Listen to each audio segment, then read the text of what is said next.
Hello दोस्तों, जय Hind. Short videos के माध्यम से हम संविधान कवर करने का प्रयास कर रहे हैं। तो उसी क्रम में आज हम जाने वाले हैं राइट टू फ्रीडम यानी स्वतंत्रता का अधिकार। ये भाग 3 में अनुच्छेद 19 से 22 के बीच है। संविधान हमें 6 तरह का अधिकार देता है, उसी में से ये दूसरा है स्वतंत्रता का अधिकार। तो आइए जानते हैं। अनुच्छेद 19 इसे अभिव्यक्ति की आज़ादी कहा जाता है और इसे बैकबोन ऑफ संविधान कहा जाता है, यानी संविधान की रीढ़ कहा जाता है।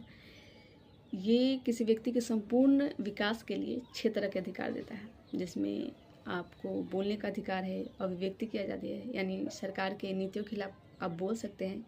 आपकी क्या राय है किसी मुद्दे पे, आप अपने भावनाओं को एक्सप्रेस कर सकते हैं, आप पूछ सकते हैं। राइट टू इन्फॉर्मेशन जो 2005 में लाया गया था, वो भी इसी के तहत है।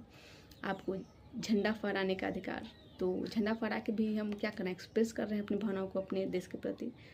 प्रेस की स्वतंत्रता, प्रेस पूछती है, इसी के अंतर्गत आता है। इसके अलावा आपको शांतिपूर्ण ढंग से बैठने का अधिकार देता है, जैसे हम धरना वगैरह देते हैं। संगठन बनाने का अधिकार देता है, देश में कहीं भी घूमने का अधिकार देता है, अपने इच्छानुसार व्यवसाय करने का अधिकार देता है और आवास का अधिकार देता है कहीं भी देश में, और अपनी इच्छानुसार व्यवसाय का अधिकार देता है। बट इसमें कुछ रिस्ट्रिक्शंस हैं, जैसे आपको बोलने का अधिकार है, बट आप किसी को गाली नहीं दे सकते ना, देश के खिलाफ नहीं बोल सकते, देश के एकता अखंडता के खिलाफ नहीं बोल सकते।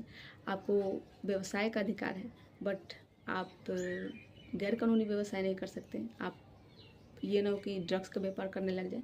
तो ये सामाजिक व्यवस्था बनाए रखने के लिए और मूरलता के लिए और देश की एकता अखंडता बनाए रखने के लिए, राष्ट्रीय सुरक्षा के लिए इसमें कुछ रिस्ट्रिक्शंस लगाए जाते हैं।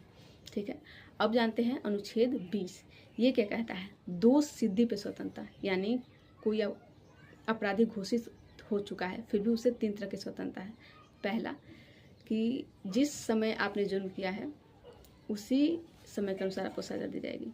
जैसे किसी ने 2020 में जुर्म किया और वो पकड़ा गया 2025 में, उस जुर्म की सज़ा 2020 में 5 साल थी और 2025 में 10 साल हो गया, बट उसे 5 साल ही सज़ा दिया जाएगा क्योंकि उसने उस समय जुर्म किया था। दूसरा कि आपको अपना जुर्म कबूल करने के लिए फोर्स नहीं किया जाएगा। एंड तीसरा कि एक बार किए गए जुर्म की सज़ा एक ही बार मिलती है।